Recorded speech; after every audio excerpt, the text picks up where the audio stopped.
Excellency, ladies and gentlemen, welcome once again to Cambodia Economic Policy Dialogue of the national TV, we call TVK, Television of Cambodia. Yeah. Today I have a great pleasure to have a friend, the ambassador of Canada. Newly arrived, but we're friends. After we met several times, we really click. And I thought, well, Christian, you should come to have a nice policy dialogue with me on national TV. We can exchange a lot of ideas on our relationship with Canada, which to me, we have a long-standing bilateral relation, multilateral relation. So a lot of things is happening, particularly with what's happening in the world now, the role of Canada in Cambodia reconstruction, development, so many things to talk about. And you kindly accept to come, and so I thank you for that. But anyway, before we start, Christian, I want to give you the floor for you to address a bit to the crowd, the audience, so that they know where you're coming from. Well, Siphana, thank you very much for the invitation. It's a pleasure. It's a pleasure to be here. Thank you for allowing me to leave the embassy and spend some quality time with you. It's always a pleasure. And I'd like to say hi to everyone who's watching. So I arrived here in late August as Canada's first resident ambassador in Cambodia since 2009. We had opened an embassy here in the 90s after the Civil War, and we made a mistake. We decided to close in 2009, and we reopened a smaller office presence a few years later. But there was so much going on between Canada and Cambodia. Our Prime Minister was here in 2022 for the ASEAN Summit. I was here with him. I'll tell you a bit more about that. That we made a decision as part of our new Indo-Pacific strategy to reestablish a full embassy presence. So I'm here. It's been a whirlwind these past few months. There's so much work to do, so many people to meet, and it's just been an absolute pleasure. I've been warmly welcomed by the Cambodian people. And as I said, I'd been here before. I've been a diplomat since 2006, and I've been here a few times, most recently when I was Asia advisor to Prime Minister Trudeau. So I was here for the ASEAN Summit. I started my career, ironically, working on different issues. I had a posting in Afghanistan, one in Nigeria, and then I did some UN work. Before being posted to New Zealand for a few years. And then when I was in New Zealand, and I hope Derek, the Australian ambassador, won't be watching this, because I was actually watching the Australians and the New Zealanders saying they are much more effective than we are in Southeast Asia. And we need to make sure Canada... They're closer, but also they've identified this region as a priority, whereas Canada, we've always been torn by our relations with Europe, with Africa and with Asia. And so I decided I'm going to come back to Canada and I'm going to make a difference in terms of raising our game in Asia. And so I was head of our APEC team for many years. And unfortunately, Cambodia is not a member of APEC, but so I travel a lot in the region, Vietnam, all the way down to Papua New Guinea, Chile, Singapore. And basically was working to identify how Canada could be more effective. And then I came back, became our Deputy Minister of Foreign Affairs, Asia Advisor. And then after that, Prime Minister Trudeau's Asia Advisor at this office we call the Privy Council Office, which advises the Prime Minister. And one last thing I did before coming here, I was head of our Indo-Pacific Strategy Secretariat, where I was directing a lot of the new resources we have devoted to the region. Just to give you an idea of how serious we are, we created 100 new diplomatic positions in Asia in 2024, 2025, rolling them out here. We've created a new fund for language training. So,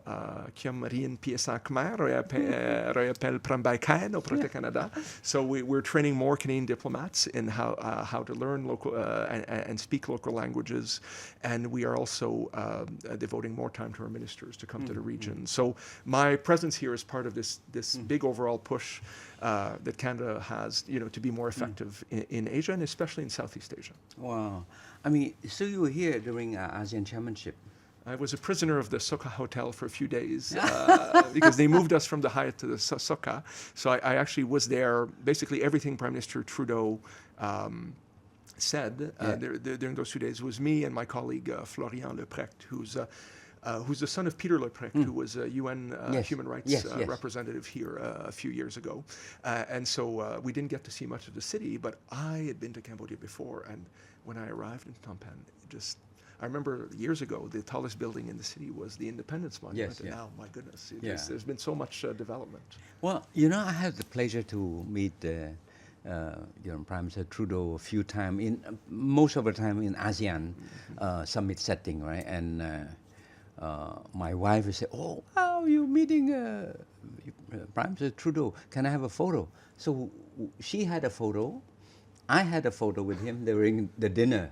So, I mean, she proudly showed to people, "Oh, I met the..." But anyway, I think he's young, he's charming, you know, and so it's always great to want to have all these women wanting to take a picture with him. Oh, well, I have to say, you know, he is relatively young. Incredibly enough, I'm a bit younger than he is, but he's very fit. He runs 10 kilometers every morning, just like our current Prime Minister, Mark Carney, is a runner as well. And so when Prime Minister Trudeau retired from politics, he lived in my neighborhood. And then I noticed he would go and run without his shirt on. Wow. And then a lot of the women in the neighborhood would peek and see, because he's very fit. Few people know this, but before he was Prime Minister Trudeau was a boxer as well. Is that and right? he became, because he's the son of a former Prime Minister, but a lot of people didn't take him seriously because he'd been, an English and drama teacher before. And then he did a charity boxing match where he decided to go against one of our toughest senators, Senator Patrick Brazeau, a guy full of tattoos. Everyone thought that Justin Trudeau, he would lose, and he won that boxing match. And that's when people said, "Oh, he's a bit more of a fighter." And he had a good run. He was our Prime Minister for almost a decade. But in Canada, there's a tendency, after 8-9 years, that's what happened to Prime Minister Harper before him. It was time to move on, and now we have a new Prime Minister, Mark Carney, whom I believe you met in Davos. Yes, we met, and then I was very impressed with his speech in Davos. Set the stage in a way. So the meeting in Davos is quite an interesting event, and he kicked off the whole debate because he spoke the first day, and then President Trump spoke later, President Macron. We even have the California governor, Gavin Newsom, also speaking. So it's a good feel how this year the world is moving toward, whatever it is, right? So it's a lot of uncertainty, to be very frank with you, as to how the world is shaping up. But on the positive side, Cambodia, we are focused now on what is important for this year is Francophonie. Yes. So it's a lot of excitement, and I was told by a Canadian friend to say that, "Siphana, you better have a lot of hotel for us." I said, "What do you mean?" Because there'll be 4 delegation from Canada. 4 delegation, right? From what? French speaking. The federal government. Federal government. And then we have 3 provincial governments that are members as well, including Quebec, our Quebec, largest French-speaking province. The other 2 are New Brunswick and then Manitoba is also. But then we're also going to have Ontario coming as well, because you may be aware of this, Siphana, but our Prime Minister announced a few weeks ago that Canada is bidding to host the next Francophonie Summit in 2028 in my hometown of Ottawa, which is in Ontario. So we expect that Caroline Mulroney, who's the daughter of former Prime Minister Brian Mulroney, who's a minister responsible for Francophone affairs in Ontario, will head the delegation here. So we're going to have 5 delegations. 5 delegations. Plus business delegations. So I'm going to be a busy man. So my hair has already turned white from previous visits, but now it's probably going to fall off trying to manage this complicated visit. But Francophonie is to me, the fact that Cambodia hosts this year is a great opportunity to raise the profile of the country. And let's face it, we used to be a French protectorate or colony, whatever it is. But it's a good influence in terms of culture, in terms of they brought the best bread. I mean, that's what we have in Cambodia, the numpang, right? Numpang, yes. Numpang is pan. Yes. It's coming pan. But we have opportunity to have other player, particularly private sector, the Francophone village, the Franco-Tech. So I hope Canada will contribute quite a bit from the private sector side. Yes, we're mobilizing ourselves to help, Cambodia have a successful summit. I mean, for me, this is a great opportunity for Cambodia. We were talking about this, earlier, Siphana, that, it's been unfortunate this year that Cambodia has been through these difficult times. Yes. There's been the scam centers, which are now being addressed very effectively by the government. There's the border conflict. And I think a lot of that negative attention has obscured the fact that Cambodia has accomplished so much in the past few decades. I mean, you just look at the construction, the education, the growing middle class. There's a lot. Cambodia has a lot to offer to the world, and people like me who are here know this. But this summit is going to help people, focus a bit more here. And you mentioned the Village de la Francophonie, which is going to have a bit of a cultural element, and the Franco-Tech, which is going to be focused on emerging technologies, AI. Canada happens to be a hub of AI, and this is going to be one of the interesting things in the summit. I've already met a few people, including one young Cambodian Canadian who works for His Excellency Christian Bundit, the Minister of Post and Telecommunication. He's a young Cambodian man who worked in the AI sector in Montreal, and he's going to be helping to organize the Franco-Tech Summit here. And so this is our, maybe Canada's secret weapon, is we have so many Canadians of Cambodian descent in Montreal, especially, but also in Toronto and Vancouver. But Montreal is important because they speak a lot of French in Montreal, and they want to come here and help with the summit as well. So I'm expecting several delegations of business that will come in. We're going to have the big players like ABA and Manulife. Come in, but also a lot of entrepreneurs. We have a few who are in town this week, and we can use that as a force multiplier to make sure that we have interest.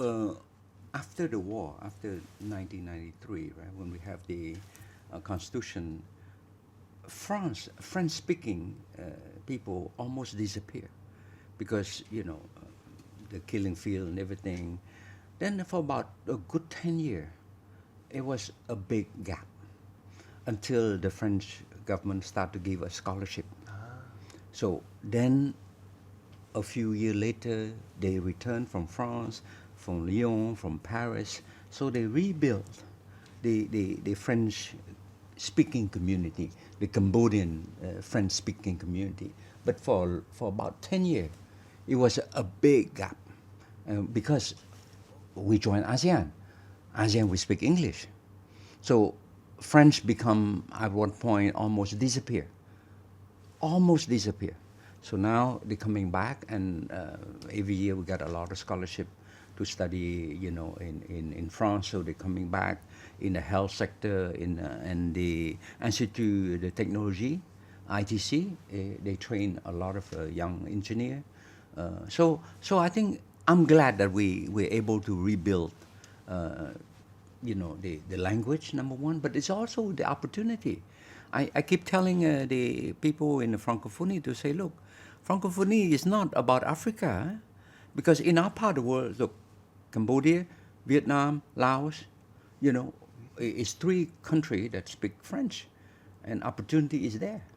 It is, and I have to say, because I spent a lot of time in Vietnam before, and of course, Vietnam hosted the last Francophonie summit in Asia, but there's a lot more French that's spoken in Cambodia for reasons that you've just raised than in Vietnam. I think that, listen, it's a great opportunity. What I tell, my children, I encourage them to learn as many languages as possible, because it gives you a competitive advantage. Of course, English is a language of global business, and I would encourage all young students to learn, to be proficient in English. But French is also tremendous. And for me, I have to say, because I'm from the French-speaking minority outside of Quebec and Ontario, where, a lot of people are losing their language. I have cousins who have French-Canadian names like mine who don't speak French anymore within a generation.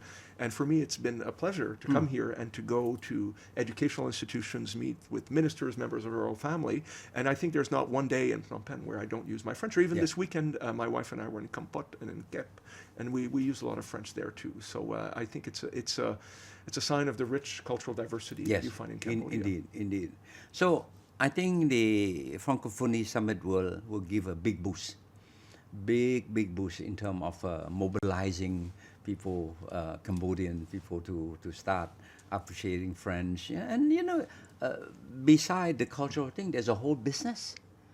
At the end of the day, it's all about business. It's all about job. It's all about creation. And, the person that you mentioned, that AI specialist, whatever, it's there. It's there. Yeah. No, it's there, and there's a lot. I mean, especially the focus on artificial intelligence and emerging technologies. It's so interesting for a country like Cambodia, because in countries like Canada, because we have established industries, we're struggling to see how we can integrate these new technologies into existing mechanisms. In Cambodia, you can leapfrog. I'll give you one good example. I mentioned ABA, which is a Canadian-owned company here that's very successful in Cambodia. The payment system they use here, which we call fintech, is much more effective than anything we use in Canada. I mean, I keep telling ABA, you should roll out that payment system in Canada. Wow. And, you have the opportunity here to leapfrog old technologies. They're the biggest bank, in terms of payment. I think in commercial transactions, they're the biggest bank. And I think they're over 90% owned by National Bank of Canada, which is a commercial bank in Canada based in Montreal. Yes. And we've already had discussions with them. They want to make sure, contribute to the success of the summit as well. But it's just a good example of, I think that many people who grow up in Cambodia using ABA Pay will go to Canada saying, oh, maybe I'll find the same system. We don't have it, unfortunately. But I think the Canadian company are quite a few, but omnipresent. Manulife is a good example. Yes, which is called Manuvie in Quebec. Yes, Manuvie. Manulife. But Manulife is I think the first life insurance company that's set up shop here. There's also in the natural resource sector, Angkor Resources. They started as a gold explorer, and now they've moved to oil and gas. Wow. And I think they are they've enjoyed positive growth. So. And we have a few other Canadian companies as well. I have to say that we have many other companies that are operated by Canadians here, often Cambodian Canadians, that are not necessarily Canadian companies because they don't have, they're not registered in Canada. But everywhere I go, OCIC, Chipmong, I see Canadians. You're right. OCIC is the daughter. She's Canadian. Yes. And she run the Canadian International School. The Canadian International School, indeed, and the Canadian International School, there is a French program there, but they use the Alberta curriculum, which is a Western Canadian province. But they have 92 teachers there who are accredited by the Alberta Ministry of Education here in Phnom Penh. Wow. It's one of the biggest Canadian international schools in the world.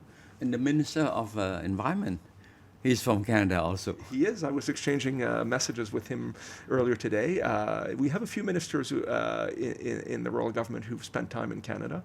I mean, I think it's just, for me, I find a lot of affinity. It's a soft power. It's a soft power, and I think, there's a lot of things that are in common with Cambodian culture and Canadian culture. There's a focus on respect. And, being nice to one another in a way that I feel very much at home here. Maybe in a few years my government will have to come and drag me out of here. Well, so Francophonie is settled. We're going to have a nice summit and going to keep you busy, for this year. But there are other things that I look at from the development perspective where Canada have played a big role in terms of, and I can cite a good example from the dual language nature of the Canadian, system itself, right? The French and English there in itself. We emulate a lot from the model, because say for example, after the war, we struggle with translation, right? We struggle with drafting law. And then when you draft in English, you translate in Khmer. So I say, no, you guys should look at the Canadian model. You don't translate. You instruct the law, but then in two different language. And the French don't translate the English, nor vice versa. They both work parallel with one instruction. This is the objective of what we want the law to be. You guy draft, this guy draft, and that's how, we find it's very effective. So you don't have a translate version Well, we sometimes have to rely on translation, but it's right that you're correct that if you work in the Canadian government, the federal government, you have a right to work in the official language of your choice. It could be French or it could be English. And so if you're a manager in the public service or you're a diplomat, you have to have a high level of proficiency in both languages so that we can use both languages. Canada has not always had an easy history with accommodating. We had two referenda, one in 1980, one in 1995, where Quebec had a referendum as whether to separate from Canada. In 1995, over 49% of Quebecers voted to separate from Canada. Over 49%. It was 49.3 or 0.7, I forget. And, we had national unity problems in Canada. And so we have worked hard to try and accommodate that. And we have an interesting system where in French is in Quebec, French is the predominant language of education. And if you are a Canadian who comes from another province, you move to Quebec, you won't have the flexibility of sending your children to school, public school, in English. You'll have to send in French. And there are all kinds of measures to protect the French language.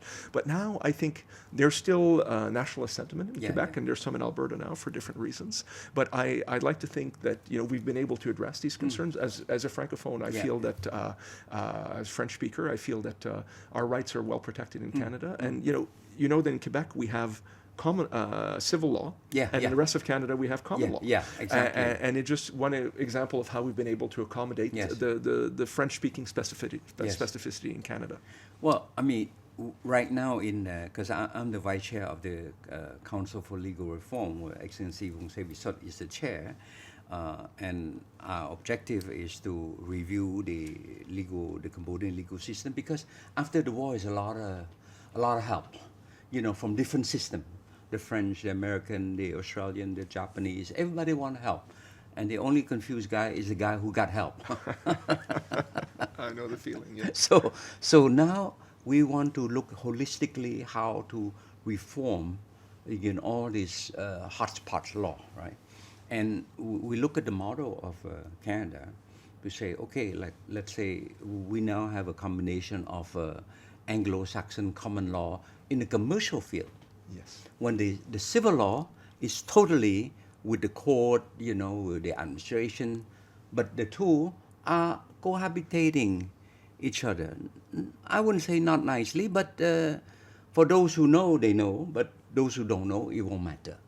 But at some point, we have to have a system that is coherent, And basically, we look at the Canadian as a model. Well, I think there's a lot of work for us to do, and this is one thing that I tell Cambodians, because a lot of people, they see Canada as a developed country that has everything worked out, but we are working on improving our governance and our democracy every day. It's a challenge. It's a challenge. It's not easy, and then sometimes something that worked 20 years ago may not be suitable today, because Canada is changing for all kinds of reasons. And so I think that I see this as an opportunity. We can come and share our expertise, but I think we could probably learn from Cambodia's experience as well.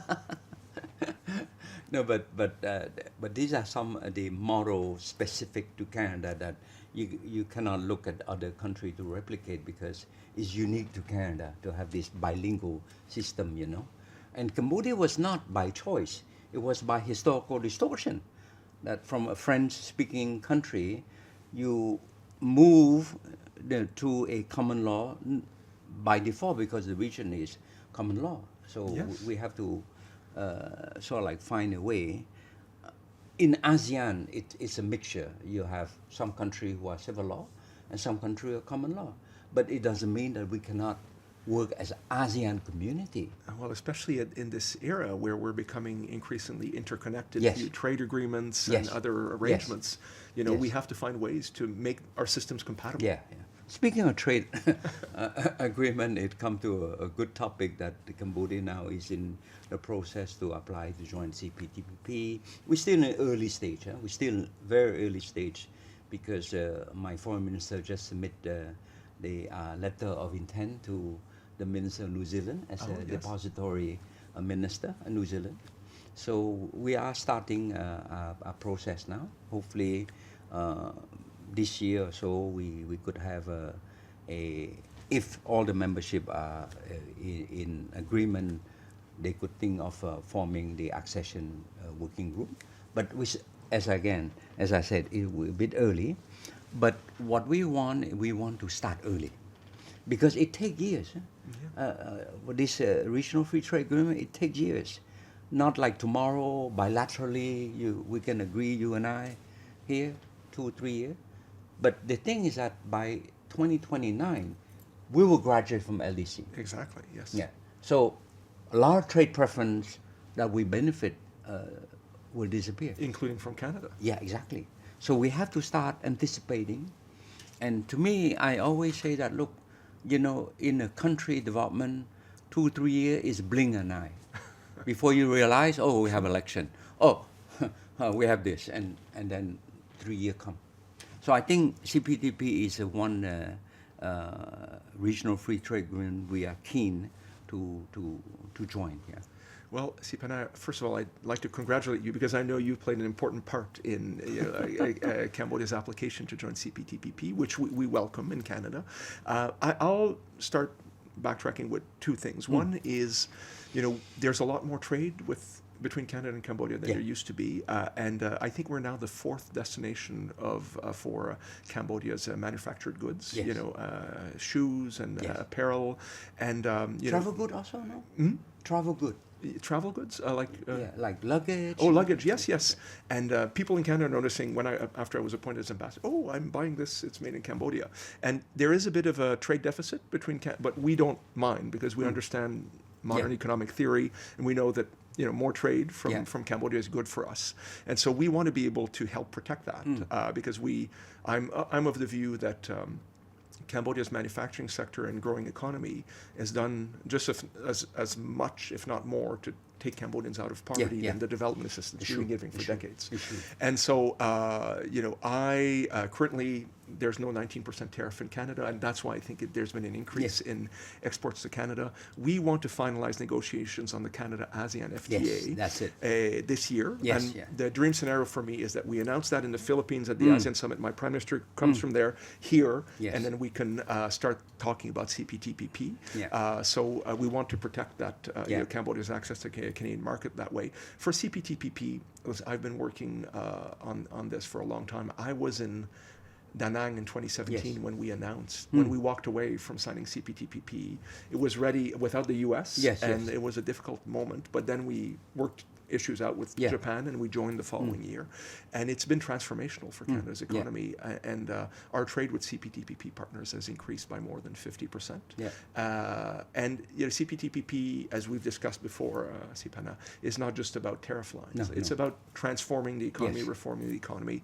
And it's a journey. It's been a journey for us. It's a journey because we have a number of sectors in Canada that, we are sensitive. But also because it's about getting your business sector to do trade elsewhere. And for us, it's about diversifying away from the U.S. to some of the faster growing markets in Southeast Asia. So I think there's a lot we can do together to help Cambodia get there.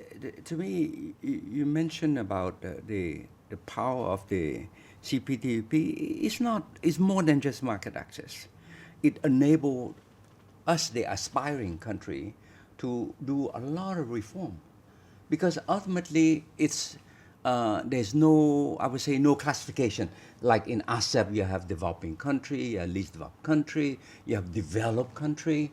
So the least developed country got a break, you got 5-year extension, this and that. No, this one either you're in or you're out, right? It's high standard. That's why they call high standard. So all in the area of environment, of labor, many things in IP. So to me, I think it enables us holistically to look at what are the reform process we need to do as a government, as a country, and move at one pace, rather than sort of like silo approach. Okay, you do first, I wait later. No, it's the same thing we did. The experience from the WTO, it's exactly the same. We move in tandem. Yes, and one of the things I think that's interesting about CPTPP for a country like Cambodia is, like, I know you did a lot of work on RCEP, which is an important achievement, but RCEP is a bit of old-fashioned trade agreement that focuses on tariff lines. But, Cambodia has a growing middle class that increasingly wants services. You want to attract expertise to develop sectors here, and it's to focus on services. And RCEP has very little to say about services. Whereas a modern trade agreement like CPTPP that has disciplines for protecting intellectual property on SOEs is really the kind of trade agreement that could pave the way for Cambodia, to be successful in this next stage of development. It's a high standard. It's a new way of a regional free trade agreement. But I think at the end of the day, it's all about confidence building from the investment community. Because I see the impact of Vietnam. When Vietnam joined, the effect is very, very high from the investment community. They say, hey, if this country joins the CPTPP, meaning sooner or later, they will upgrade their standard.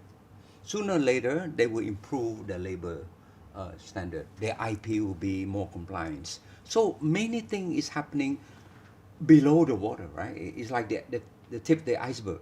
You only see the tip. But there's so many things need to happen below. So I think the same thing here. It's a psychological effect to help Cambodia. Look, I mean, Cambodia, we have a few hitch, the problem with the border with Thailand, the scam. So we need some positive story.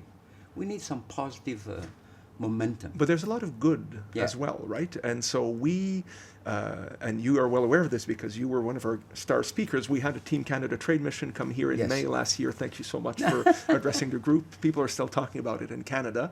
And we had dozens of companies coming here. And a lot of them have been doing work now and are in the process of working on deals. And then your colleague, Deputy Prime Minister, His Excellency Christian DesRoches, went to Canada to talk with companies as well. So I think people are willing to look. They see that, in the Cambodian government, despite these challenges you've alluded to, it's a government that's open for investment. There's a strong economic growth here that we can tap into. And it's a one thing that I've discovered that I wasn't fully aware of before coming to Cambodia, you have very good infrastructure here. I mean, that road, I went to Sihanoukville yesterday. That road from Phnom Penh to Sihanoukville is world class. And the new airport that has been built in Phnom Penh. So there's really an opportunity, not only for doing trade with Cambodia, but potentially for companies to come to Cambodia and use it as a regional hub to do business elsewhere in the region. That's the word, regional hub, because I look at this airport there, I can see the service sector moving there, and it's like a logistic hub. All the electronic will be there because the airport is all about light stuff to export, right? Not by the sea, but you ship by container. But I see electronic moving in, taking advantage of the new airport. And the new airport, the capacity, it can grow. It can grow. So the way I see with this new airport, we have access to have long haul. And long haul means higher tourism growth. So all these things, it's a good thing for the country. In fact, when the architect, Foster architect, showed me a tour of the airport, I couldn't help but to comment to say, 30 some years ago when I came to Cambodia, because I came back in 93, I came back to an airport that is bullet-ridden, half a bullet-ridden, because after the war, right? And less than one generation, I'm looking this marvel, this ecological, what's called climate resilient, airport thing, amazing. Yeah, and I think we've had a lot of Canadian visitors who've just marveled at how, modern the facility is, and we are. We're already talking to companies that want to take advantage of the of that airport because it's very quick to get to Singapore, and yet the reality is, I mean, I don't think Cambodia is about to challenge Singapore's role. No. But Singapore has become a very expensive place to do business, especially with what's been going on in Hong Kong. And companies are looking for ways, where can we move things, where can we do business? And I think that we'll be happy to welcome some Canadian companies to do business here. Yeah, when I go to Singapore and I have a light meal at $50. A light meal, huh? no wine, okay? It's still $50. Well, the Economist Intelligence Unit last year said that the two most expensive cities in the world now were Singapore and Zurich. I happen to be in both both countries this month. So now you know why I'm broke. No, but it's a good thing. But back to the role of Canada in supporting our development. I would say even go further in the rehabilitation, of Cambodia. I mean, Canada has been very supportive of demining, for example. Yes. I mean, you got a strong component in that one. Yeah.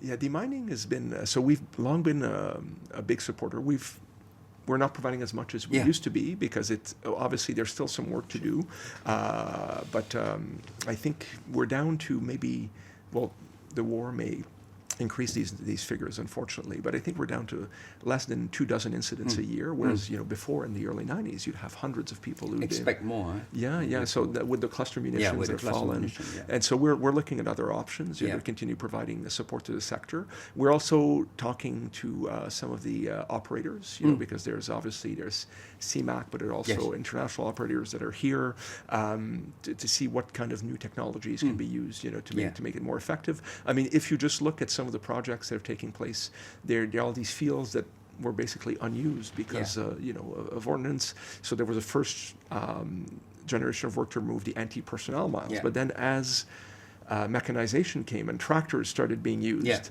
then there were anti-tank mines that could be triggered as well. So it's going to take decades for Cambodia to be probably mine and cluster munition free, but the important thing is to hopefully get a full peace agreement with Thailand so that the work on the border can resume. And we've been discussing this with the government of Cambodia. We know the government of Cambodia is serious about peace, and we just have to wait for the right conditions to be in place.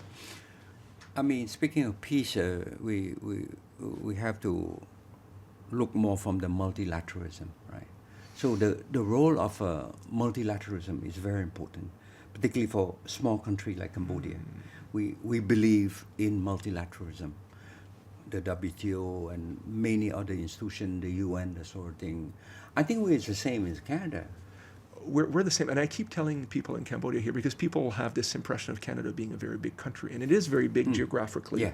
We're the second largest country in the world after Russia, by geographic size. But in terms of population, we're 42 million people. That's a population of Jakarta. So we're not that big, and Jakarta. And so in a world where the rules-based international order, or whatever you want to call it, is being eroded. All these rules that we have relied on to prosper. I mean, Canada, it's going to be a more dangerous and more difficult world for Canada, just like for Cambodia. And so that's why, and my Prime Minister, Mark Carney, gave this speech in Davos. You were there to see it. I got to see it on screen. But he's just saying that we need to find new partners to work together, because the world is becoming more unpredictable, less reliable, and I think it's natural opening for us to do more together. And it's one of those things. Just before going to Davos, our Prime Minister went to Qatar, and before that he went to China. And they signed agreements. They're not full trade agreements, but I think it was just a singular willingness that maybe in a different era, Canada was more open to working with like-minded democracies. But right now we don't live in a world like that anymore, where we have to find like-minded partners, where we have issues of interest in common, and forge new partnerships. And I think that in a world like that, there's a lot more that Cambodia and Canada can do together. I'm going to Cameroon in March for the WTO ministerial, right? So another dual French-English country. Exactly. And it's good to speak 2 or 3 languages, because you don't need the earphone. And I find it's very, and that's why I agree with you that the more language you speak, the better, because the dynamic is very different when you listen to a language rather than through translation. Oh yes, I agree. You through translation, I take for example in the last summit, ASEAN summit, you have some world leader. I won't mention the name out of respect, but when you speak English, you feel the tone, you feel the dynamism, and then they speak their own language. And after a while, you fall asleep because the translator are so flat. It's like, then you fall asleep, right? But it's also the emotional connection. The emotion, of speaking there's no language. emotion. When I met with some Black Diko Yeah. Son, Yeah. I used a bit of my Khmer on him. He wasn't expecting it. Yeah. And I think he's going to see me in 20 years. He's going to remember that Yeah. I spoke Khmer to him. The tone, you create a the- connection. Yeah. So I think it's the same thing here. I mean, we go to the WTO, we're gonna look for a partner that would work with us, and since we're gonna apply to join the CPTPP, we will push also on various plurilateral also. So this way, it's one stone, two birds. We help the WTO survive. We need the WTO Just to survive. keep its head above the Yes, water just to until keep- yeah. circumstances change. Yeah, I agree. until there's a lot of discussion now on how to reform the WTO. Not easy reform, but you need to have reform. Yes. Right? So, but for Cambodia as a small country, we need a rule base. No choice. Rule base. International law, rule base. A standard that we can stick with, Yeah, but one of the things as a Canadian diplomat who's worked a lot in Asia, we have talked a lot about the rules-based order, Yeah. and I think there was resentment sometimes in some countries and I think some reactions to Prime Minister Carney's speech. Well, the West was always very selective in how it applied the rules, Yeah. and it's true that no system is perfect, Yeah. but it's better to have a system Yeah. than to Then- have the law of the jungle, yeah, right? exactly.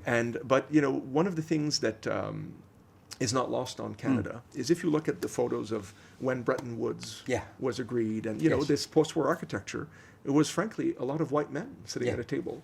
And so, I think one of the reasons the rules-based international order around the world is under pressure is that it has not kept up with the times. Yes, right? yes. You need to adapt, and I think we are listening too. Yeah. And so, look at the UN Security Council. Yeah. I mean, it's not relevant to any of the conflicts in Yeah, the world it's true, anymore. it's true. And so we need to develop new systems. And right now, I don't think there's an opening for us to sit down around the table, all countries in the world, to come up with a new system. Yeah.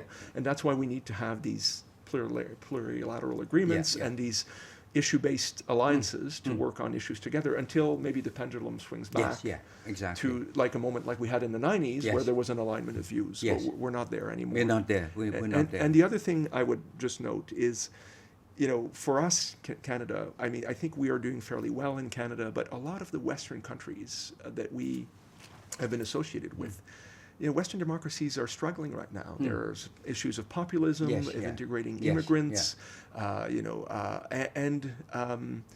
we are going to have to change too with Yes, the times yeah. as well. So it's an interesting period in history. Yeah, I think it's a lot of challenge. You have the BRIC on one side, Yeah. the rising emerging country, and I keep saying that we're no more unipolar. We're no more multipolar. It's like a multiplex. It's like you go to cinema, all right? You have 10 screen, which one you want to watch, right? So that's the world we're living in, So I agree.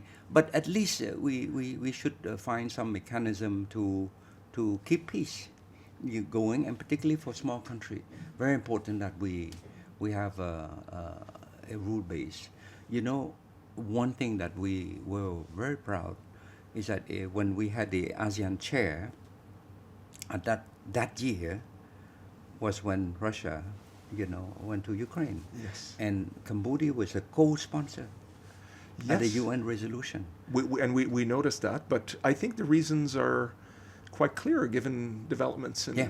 in recent months in Yeah, yeah, Cambodia. yeah. I mean, Cambodia's had a long history of, let's face it, having unfriendly neighbors, Yes, right? yes. And Centuries. centuries, and you need rules. You need global Yeah. rules, and Yeah. we have our neighbor to the south these days, also talking about annexing Canada. I don't think it'll happen, but it's You have to start with Greenland first. yeah. But the front page of Canada's newspaper of record, the Globe and Mail, last week was basically Canadian military planners planning for a potential military invasion by the U.S. I don't think it's going to happen, but you have to plan because plan. you have to look at where the threats are. Wow. And Unthinkable. It's unthinkable. Unthinkable. And listen, still work very closely with the U.S., still our largest trading partner, but it's just a sign of the times, a sign that the world is becoming more unpredictable. Yeah.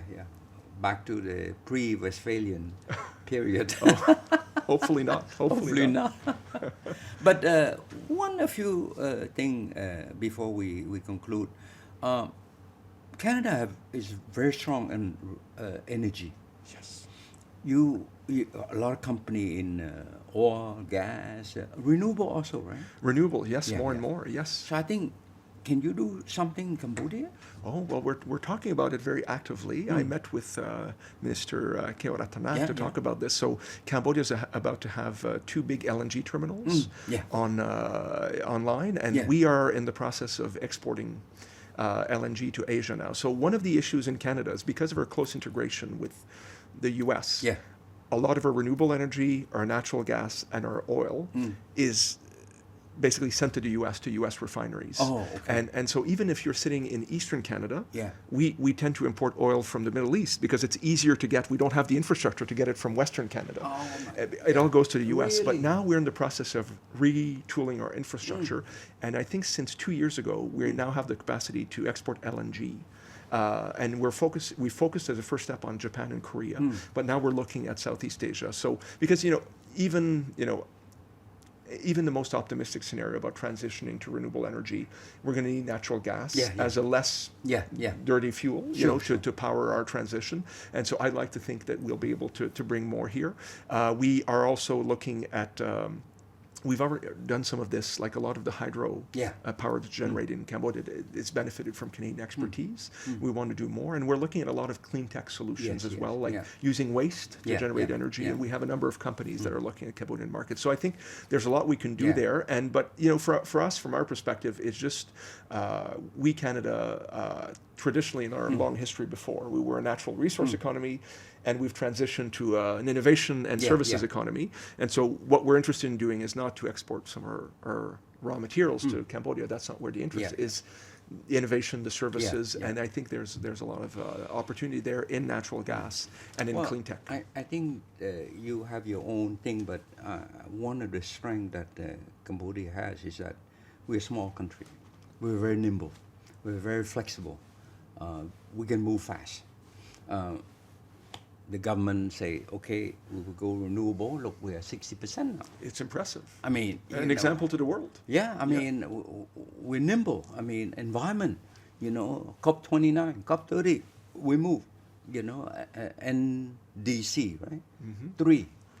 I mean, who would have thought that we move so fast, right? Because, like I said, we're small. we don't have 1,000 people to consult. So this is probably one of the strengths of being a small country. Of course, you have a lot of challenge to deal with a bigger country, but internally, we're very nimble. And that's why we move very fast on the CPTPP, we move on trade, we move on environment, we move on labor. The OECD want to use Cambodia as one of the sectoral leadership on using what we're doing now with the ILO, the labor standard and everything. Who would have thought? Who would have thought? Well, no. Well, I'm constantly surprised and amazed at the capacity for innovation because, we've alluded to earlier that being small can be a disadvantage when you have more powerful neighbors. But as you said, it could also be, you have to think differently. And even in times of crises like the border conflict, I'm now finding that there are many business opportunities to generate products here that used to be imported from abroad. That's true. And the Cambodian society is evolving very quickly. And I think things like dairy, for instance, used to be imported a lot from Thailand. And there's more and more dairy produced here locally. There's a Canadian company moving here to do some business here on dairy. There's a lot of talk about that, and I hope to be able to share details with you soon. Yeah, we'll have a good milk over cappuccino. Oh yes, well, all the young people, they seem to be drinking lattes now. Yes, indeed. So, indeed. No, I think crisis spark up opportunity. It's quite clear. The border crisis spark up a big opportunity in terms of product development. To be fair, I used to be quite critical of the Cambodian business because they're a bit, I wouldn't say lazy, but they're a bit slow. But then they say, look, brother, why you want me to work in to establish a factory? It's a lot of headache when I can just trade and make money. Fair statement. If you can make money easy way, why you want to work harder, right? Until the circumstances dictate that there's no trade. In the case with Thailand, when they unilaterally closed the border of 800 kilometers, suddenly trade come to a dead stop. Then you say, now, no more trade. So how I'm going to make money? I'm going to have to develop my own product. And that is what the crisis that sparked the opportunity now. And the good thing is that over the last 20 years, most of the Cambodian middle class have saved the money. The one thing that they believe is in education. They save the money to send their kid to study abroad, whether in Canada or France or US. Australia is the closest. Yes. We have 24,000 alumni with the last 20 years that went to Canada, or they went to Australia and came back.